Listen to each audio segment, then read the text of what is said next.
Thank you, Chairman. I welcome the Minister. And Minister, I welcome what you're trying to do in trying to revive rural Ireland, because I just feel as if I myself are living two separate lives. I come up to Dublin for 3 or 4 days of the week and the place is alive and it's hopping, and then you go down home and it's completely the opposite. It's all doom and gloom. Smaller towns, there's absolutely nothing happening in them. There's people gone. Obviously, a lot have immigrated, but thankfully lots have migrated as well to the bigger cities, in particular in my own town, for work. But the big problem, I suppose, and you recognise it yourself, is towns the size of Ballahadreen, Castlereagh, Strokestown, Swinford, Charlestown, all of those towns around Mayo and Roscommon. Like the town centre itself is dying. The heart has just gone out of the town centre. All you see, as Deputy Collins said, is derelict houses, derelict shops, and more pubs and small grocery shops closing down. They obviously can't compete with the big multinationals. And I suppose one of the big problems we did have and see, and I've seen this in some of these towns, is that local authorities get planning permissions to the likes of the Tesco's and the Duns just on the outskirts of town developments, right? And I've seen it.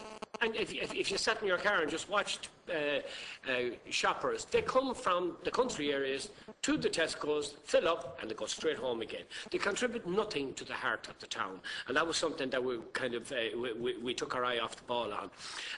The other big issue, then, of course, Minister, is the rates bill that's being charged to these small shops in the heart of these towns at the moment. In a local shop that I go into myself, a friend of mine, I saw last week what he had to do.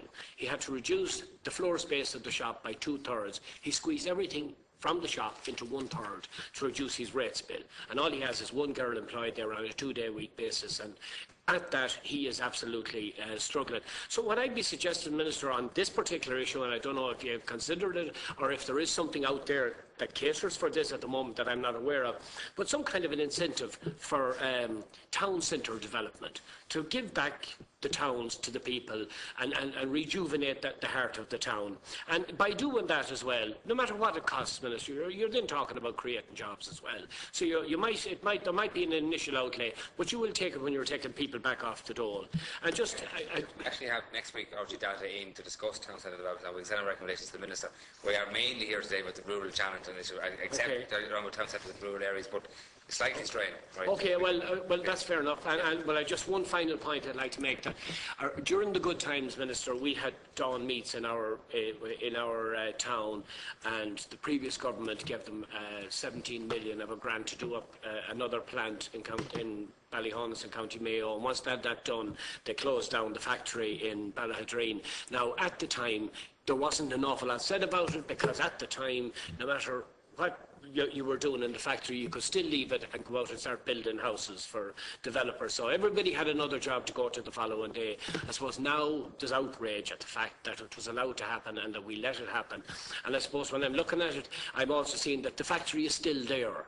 And I suppose it could be a pilot now for quality Irish beef burgers, if it was a thing that we had a minister that was willing to propose these kind of things to the likes of the Dawn meets. They don't listen to the likes of me, but they might listen to ministers and government. So I just, it's a thought, Minister. Senator, we do have the Minister for Jobs here quite regularly, and that's an issue